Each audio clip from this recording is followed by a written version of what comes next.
तो सबसे पहले मैं शुरुआत करूंगा कटेहरी से, क्योंकि मुख्यमंत्री योगी आदित्यनाथ ने कम से कम 4 बार यहां दौरे किए, दर्जनों मंत्री पर रहे। धर्मराज निषाद का एक पोस्टर तक वायरल हुआ अवधी भाषा में कि या तो अब की जिता देवे या टिकटी लगा देवे। वो पोस्टर खैर वापस लिया गया।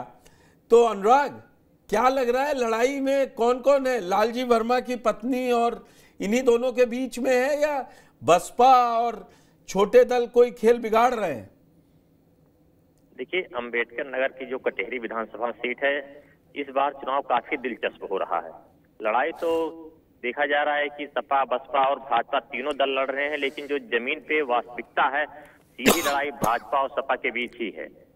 और चुनाव की अहमियत इस बात से लगाई जा सकती है कि जब से लोकसभा चुनाव हुआ है, उसके बाद 4 बार प्रदेश के मुख्यमंत्री दौरा कर चुके हैं। प्रदेश के दर्जनों मंत्री यहाँ पर कैंप कर चुके हैं। प्रदेश के जल शक्ति मंत्री सत्यदेव सिंह लगभग तकरीबन 2 महीने से शायद ही कोई दिन ऐसा रहा हो कि वो अम्बेडकर नगर में ना रहे हों। और प्रशासन की बात की जाए तो पूरे प्रशासनिक स्तर से जितने भी विकास की योजनाएं थी, आचार संहिता लागू होने के पहले हर योजना को कटेहरी तक ही सीमित कर दिया गया। कहीं से कोई कसर नहीं छोड़ी गई। बीजेपी द्वारा कोई कसर नहीं छोड़ा गया कि चुनाव जीत जाए। जी, बीजेपी ने अगर कोई कोर कसर नहीं छोड़ी तो अखिलेश यादव ने सबसे अनुभवी नेता को वहां प्रभार दिया हुआ था। शिवपाल यादव को वहां प्रभार मिला हुआ था। शिवपाल यादव लगातार कैंपेन किए हैं और लालजी वर्मा वहां से 5 बार विधायक रहे लगातार। बसपा से रहे, अब की सपा से थे, सपा ज्वाइन कर ली थी। आपको क्या लग रहा है कि जो लालजी वर्मा का अपना पर्सनल उस क्षेत्र में टच है, उसको बीजेपी तोड़ पाई क्या? देखिए, जो शिवपाल यादव को समाजवादी पार्टी ने यहाँ का प्रभारी बनाया, जमीन पे तो उसका कोई असर नहीं दिखा, लेकिन संगठन पे जो शिवपाल यादव की पकड़ है, उसका फायदा लालजी वर्मा को जरूर मिलेगा। शुरुआती दौर में देखा जा रहा था कि कुछ यादव नाराज हैं। शिवपाल यादव के आने के बाद से वो सब साइलेंट एकदम हो गए। यादव खुलकर मैदान में आ गए और जमीन में जो लालजी वर्मा की पकड़ है, वो चाहे राजभर समाज हो, निषाद समाज हो, जो इस अति पिछड़ा वर्ग के, जो अति पिछड़ा जिसको कहा जाता है, जो वो वोटर है, उस पर जो लालजी वर्मा की पकड़ है, वही चुनाव में उनको मजबूत बनाती है। वो उनको मजबूत बना रही है। लेकिन एक बात अनुराग, हम लोग जानते हैं, ये चुनाव जो उपचुनाव होते हैं वो सत्ता पक्ष के कहलाते हैं। और कैबिनेट मंत्री ओम प्रकाश राजभर खुल के ये बयान देते रहे। उनकी पार्टी को कोई टिकट नहीं मिला, लेकिन सीट नहीं मिली, लेकिन वो लगातार कह रहे हैं उपचुनाव सत्ता का होता है, वही जीतेगी। क्या आपको लग रहा है कि बीजेपी को इसका, धर्मराज निषाद को इसका कुछ एडवांटेज मिलेगा? अम्बेडकर नगर की राजनीति है, उसमें बीजेपी के लिए सत्ता का लाभ मिले, इसके लिए तो बहुत कम उम्मीद दिखाई देती है। हमने पिछला भी चुनाव, जलालपुर में उपचुनाव हुआ था इसी बीजेपी सरकार में, तो वहां पे बीजेपी को हार मिली थी और तीसरे नंबर पे चली गई थी बीजेपी उपचुनाव के दौरान। और तो कुल मिला के अगर अनुराग आपसे समझे तो कटेहरी में बड़े कांटे की टक्कर है। सीएम योगी और शिवपाल यादव ने चाहे जितना संगठन को खूब मजबूती दी हो अपने अपनी पार्टी के लिए, लेकिन चुनाव बहुत मुश्किल है। मतलब किसी के लिए भी कहना कोई आसान नहीं है। और वहां पर बसपा कैसा करती दिख रही है सॉरी का मूल वोटर है, दलित वोट जिसे माना जाता है कि ये बसपा का कोर वोट है, वो बसपा के साथ ही खड़ा हुआ है। हाँ, उसमें से अगर थोड़ा बहुत 2-4% वोट इधर उधर होता है तो उसी पे डोरा डाल रहे हैं। उससे बीजेपी भी प्रयास कर रही है अपने तरफ लाने के लिए। लालजी वर्मा चूंकि 25-30 साल बसपा की राजनीति कर चुके हैं, उनकी भी अपनी एक अलग पहचान है दलित वोटों में, वो उसको अपनी तरफ लाने का प्रयास कर रहे हैं। लड़ाई मुश्किल से 5% वोट जो है वही बसपा से इधर उधर होगा। लेकिन जो जातीय समीकरण है अम्बेडकर नगर और खासकर कटेहरी का, उसमें अमित वर्मा चुनाव लड़ रहे हैं बसपा से, लेकिन उनके साथ जो वर्मा समाज है, कुर्मी वोट जो है, वो लालजी वर्मा के पक्ष में ज्यादा है, क्योंकि जो अमित वर्मा की राजनीतिक पहचान है उस कद की नहीं है कि कुर्मी वोट लालजी वर्मा को छोड़कर अमित वर्मा के पास जाए। इसका नुकसान बसपा को काफी ज्यादा हो रहा है। ये बड़ी बात आपने कही है। वहां पे डॉक्टर साहब, मैं आप पास जरा ये तीनों सीटों का ले लूं, सीसामऊ और करहल से। विशाल, करहल में तो बीजेपी ने सीधे रिश्तेदारी में फूफा और भतीजे लड़ गए हैं।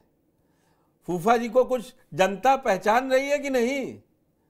पुष्कर जी देखिए, ये जो 9 सीटों पर चुनाव हो रहे हैं उसमें सपा अगर सबसे ज्यादा मजबूत अपनी सीट कोई मान रही है तो वो करहल है। और करहल में बीजेपी का कभी खाता नहीं खुला है और लगातार यादव परिवार या फिर यादव परिवार के समर्थक, पार्टी के कार्यकर्ता यहाँ से विधायक बनते रहे हैं। इस बार बीजेपी ने यहाँ से मुलायम परिवार के ही दामाद को टिकट दिया है। जो अनुजेश यादव हैं वो रिश्ते में मुलायम सिंह यादव के दामाद हैं, अखिलेश यादव के बहनोई हैं और तेज प्रताप यादव के फूफा जो वहां से सपा के प्रत्याशी हैं। तो आप समझ सकते हैं कि परिवार और वर्सेस परिवार की ये पूरी लड़ाई है इस बार।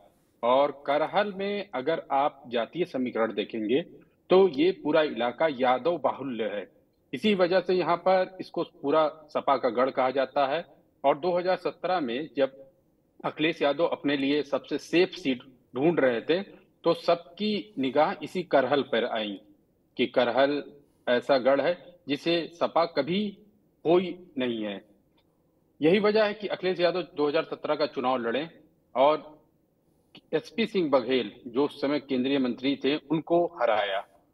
2019 का चुनाव फिर आपने देखा, मैं 2022 के चुनाव में अखिलेश यादव लड़े थे। जी। फिर 2024 के चुनाव में वो कन्नौज से सांसद हो गए और ये सीट खाली हुई तो सपा ने यहाँ से तेज प्रताप यादव को टिकट दिया।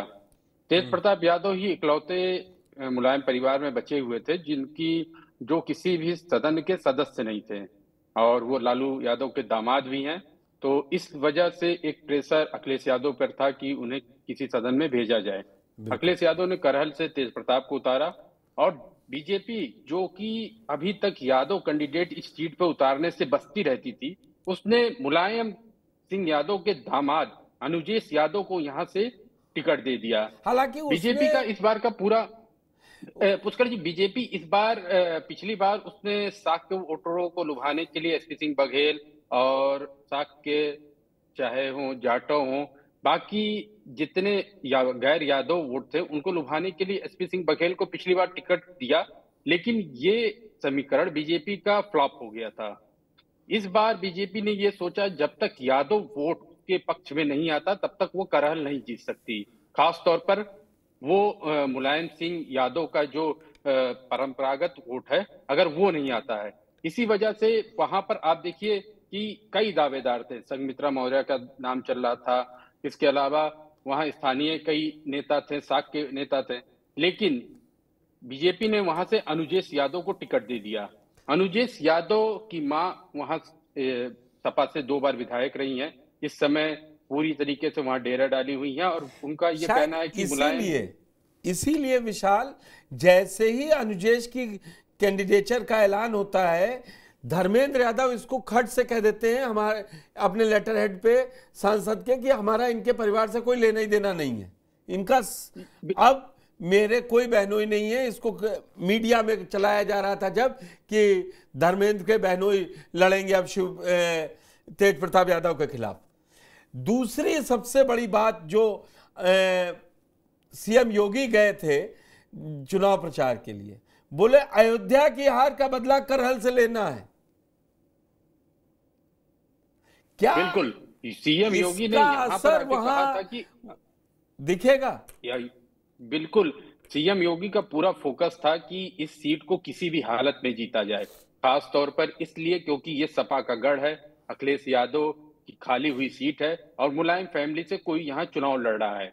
अगर ये सीट हार जाती है सपा तो जो अयोध्या हार का एक विनिंग प्राइज लेके अखिलेश यादव टहल रहे हैं हर जगह, उस विनिंग प्राइज को उससे छीन लिया जाएगा। मगर विशाल एक बात बताऊं, अयोध्या की हार किसी भी हार से कंपेयर नहीं होगी।